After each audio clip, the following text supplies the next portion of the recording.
Guys, welcome to Pakistani real reaction. तो कैसे हैं आप सब? उम्मीद है आप सब बढ़िया होंगे, मजे में होंगे, खुश होंगे, आबाद होंगे। मेरा नाम है मुदस्सिर, मैं मुबशर। सो गाइस, आज की वीडियो काफी ज्यादा कमाल की होने लगी है, बहुत ज्यादा वीडियो रिक्वेस्टेड भी है। तो यार सीधा वीडियो की टाइटल की तरफ आते हैं, जो कि है लो जी इंतजार हुआ खत्म, फ्रांस की धड़कनें हुई तेज। मतलब फाइनली इंतजार खत्म हो चुका है।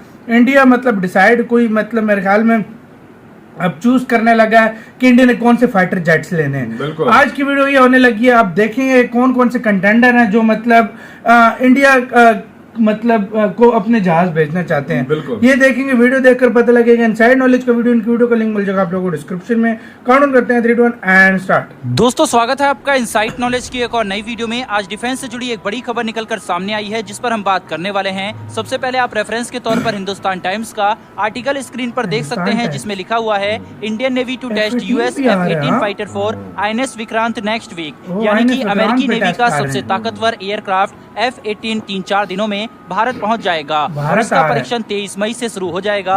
यहाँ पर इंटरेस्टिंग बात यह है कि 24 मई को टोक्यो में क्वाड की मीटिंग होने वाली है, जहाँ पर पीएम मोदी, अमेरिकी प्रेसिडेंट जो बाइडन, जापान के प्रधानमंत्री और ऑस्ट्रेलियाई प्रधानमंत्री मुलाकात करेंगे। और इस बैठक से एक दिन पहले ही F-18 सुपर हॉर्नेट का ट्रायल इंडिया में शुरू हो जाएगा।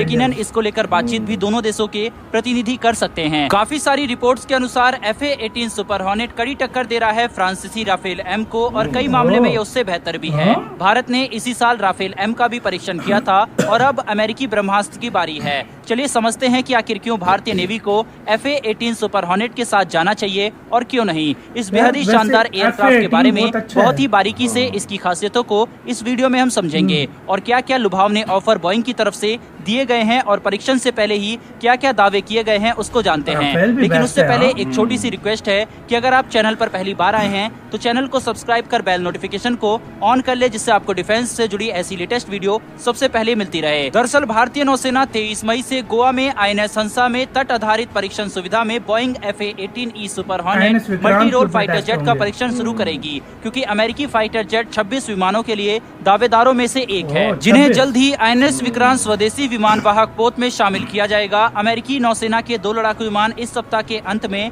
भारत के एकमात्र विमान वाहक पोत INS विक्रमादित्य के 283 मीटर मॉकअप डेक से उड़ान भरने के लिए INS हंसा में उतरेंगे। भारतीय नौसेना के INS विक्रांत के लिए 26 मल्टी रोल फाइटर जेट खरीदने की उम्मीद है, जिसमें 8 विमान 2 सीटों वाले होंगे, जो उड़ान प्रशिक्षण और संचालन दोनों के लिए उपयोग किए जाएंगे। इस डील के लिए फ्रांस की कंपनी डसॉल्ट एविएशन के राफेल M और अमेरिकी बोइंग कंपनी के F-18 सुपर हॉर्नेट के बीच मुकाबला है। एयरक्राफ्ट कैरियर से ऑपरेट होने वाले दोनों विमानों की गिनती दुनिया के सबसे घातक फाइटर जेट्स में होती है। एक तरफ राफेल है, जो 2 इंजन वाला लड़ाकू विमान है, हवा से जमीन या समुद्र की सतह पर हमला, जासूसी या परमाणु हमला, और ये कई तरह के ऑपरेशन को अंजाम दे सकता है। राफेल विमान के नेवल वर्जन का इस्तेमाल फ्रांस की नौसेना करती है। राफेल M की खास बात यह है कि इसमें 13 हार्ड पॉइंट्स हैं, जिनकी मदद से यह विमान अपने साथ 13 मिसाइल या बम एक साथ लेकर उड़ सकता है। राफेल विमान को हवा से हवा में मार करने वाली माइका मैजिक साइड वाइंडर अरमैम मिसाइलों से लैस किया जा सकता है। वहीं पर जमीन पर हमला करने के लिए ये अपाचे AS-30L अलार्म मैवरिक जैसी मिसाइलों का इस्तेमाल करता है। वहीं समुद्र में मौजूद युद्धपोत को निशाना बनाने के लिए ये पेंगुइन 3 और हार्पून एंटी शिप मिसाइल दागता है। इसका रडार इतना घातक होता है कि एक साथ 8 फाइटर जेट या किसी भी टारगेट को ट्रैक कर सकता है। कुल मिलाकर फ्रांसीसी राफेल M एक डेडलीस्ट एयरक्राफ्ट हो सकता है नेवी के लिए। लेकिन F-18 की खासियतें इससे कहीं आगे है। कुछ चीज में राफेल अच्छा है तो कुछ चीज में F-18 का मुकाबला दुनिया का कोई जेट नहीं कर सकता। F-18 सुपर हॉर्नेट जो कि टेस्ट के लिए भारत आ रहा है, इसे अमेरिका ने अपनी ताकत का प्रतीक माने जाने वाले 12 एयरक्राफ्ट कैरियर्स पर F-18 सुपर हॉर्नेट लड़ाकू विमानों की बड़ी संख्या में तैनाती कर रखी है। ये विमान अमेरिकी नेवी की ताकत की रीढ़ भी मानी जाती है। इसी विमान की मदद से अमेरिका ने सीरिया, लीबिया, इराक और अफगानिस्तान में भीषण बमबारी कर दुश्मनों को घुटने पर ला दिया था। ये विमान 1995 से अमेरिकी नौसेना, कुवैत और ऑस्ट्रेलियाई नौसेना में ताकत और सेवा दे रहा है। यह एक वॉर प्रूवन हथियार है। वहीं पर इस विमान का इंटीग्रेटेड नेटवर्क सिस्टम जमीन पर मौजूद सैनिकों से बेहतर संवाद स्थापित करने की क्षमता प्रदान करता है। इस विमान में 11 हार्ड पॉइंट दिए गए हैं, जिसके जरिए 4000 किलोग्राम के एयर टू एयर और एयर टू ग्राउंड मिसाइलों को लेकर उड़ान भर सकता है। इसमें लगे रडार इस विमान को और भी घातक बनाते हैं। यह विमान मैक 1.6 की गति से उड़ सकते हैं। वहीं इसकी गति इनहेंस भी की गई है। BVR रेटिंग के हिसाब से अगर हम राफेल M और F-18 का कंपैरिजन अवलोकन करें। दरअसल फाइटर जेट्स को अंतर्राष्ट्रीय स्तर पर इस तरह की कई रेटिंग से तुलना की जाती है, जिसमें बीवीआर रेटिंग प्रमुख होती है। डैसॉल्ट राफेल मरीन को बीवीआर रेटिंग 100 में से 90% है, जबकि सुपर हॉर्नेट की 83% है।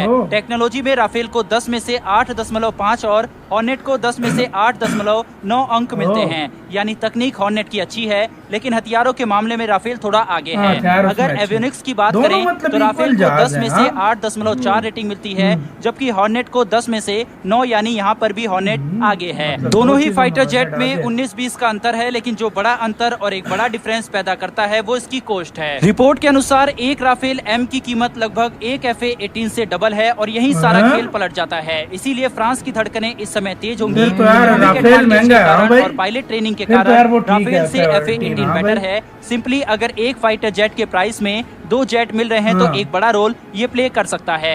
वहीं हमारे रिश्ते अमेरिका से पहले जैसे नहीं रहे, अब हमारे संबंध काफी अच्छे हैं। इसीलिए काफी ज्यादा चांस है कि पहली बार कोई अमेरिकी फाइटर जेट भारतीय सेना में शामिल हो। वीडियो और इन्फॉर्मेशन पसंद आई हो तो वीडियो को लाइक करके चैनल को। इसी के साथ हुई यार वीडियो खत्म। अच्छा, राफेल से हाफ कीमत का है, मतलब 2 वो और 2 आ जाएंगे और फायदे में महंगा है। राफेल महंगा है भाई यार, ये चीज बहुत लेकिन अब भाई उसमें वेपन ज्यादा है। FA हॉर्नेट भी काम नहीं है भाई, FA-18 यार उस लिहाज से मैं कह रहा यार, मैं कहता हूँ ना ताल्लुकात बहुत अच्छे हैं, बहुत अच्छे हैं यार। देखो फ्रांस बेटर ऑप्शन राफेल तो है ही है बेस्ट ना, लेकिन जो अमेरिका का मतलब इंडिया में कोई भी वेपन नहीं है, तो एक कदा ये वेपन भी होना चाहिए। मतलब इंडिया में हर तरह के एयरक्राफ्ट ये तो बिल्कुल होना चाहिए। मैं इस लिहाज से कह रहा हूँ ना कि यार देखो, फ्रांस ऐसा देश है ना कि मतलब हर मुश्किल वक्त भाई वो तो देता है, वो तो है यार। ये अमेरिका की मुझे सबसे बुरी बात जो लगती है, ये ब्लैकमेल करता है। सबसे बुरी इसलिए कोई भी देश जब इससे कोई चीज लेता है तो वो थोड़ा सोच समझ ये वाली जो चीज है ना, ये ब्लैकमेल वाली कि हम ये नहीं करेंगे, हम मेंटेनेंस नहीं करेंगे। ऑप्शन उस लिहाज से अगर देखा जाए तो फ्रांस है, लेकिन उधर बेटर ये है कि वो 2-1 में आते हैं। वो सस्ता बहुत है, उसकी प्राइस बहुत कम है। ये है ये मान, लेकिन क्वालिटी वाइज और जो चीजें दोनों बेस्ट है, दोनों ही अपने लिहाज से बेस्ट है यार। मतलब अब ये तो गवर्नमेंट ही डिसाइड करेगी उसने क्या लेना। गाइस आपके लिहाज से, मतलब आप लोगों से आज हम पूछना चाहते हैं, आपके लिहाज से कौन सा लेना चाहिए? कमेंट में सिर्फ ये बताना FA-18 लेना चाहिए या राफेल लेना चाहिए। ये प्लीज आप लोगों ने हमें लाजमी कमेंट सेक्शन में बताना है, हम कमेंट पढ़ेंगे तो ये लाजमी बताना भाई, क्योंकि दोनों ऊपर नीचे बकवास का और फिर उधर रिलेशन फ्रांस से अच्छे हैं ज्यादा। वो मैं वही अमेरिका का भरोसा नहीं कर सकता ना इतनी जल्दी। आप लोग क्या रहे अपनी राय कमेंट सेक्शन में दें। वीडियो खत्म करते हैं, अपना बहुत ज्यादा ख्याल रखना तो यार भाई।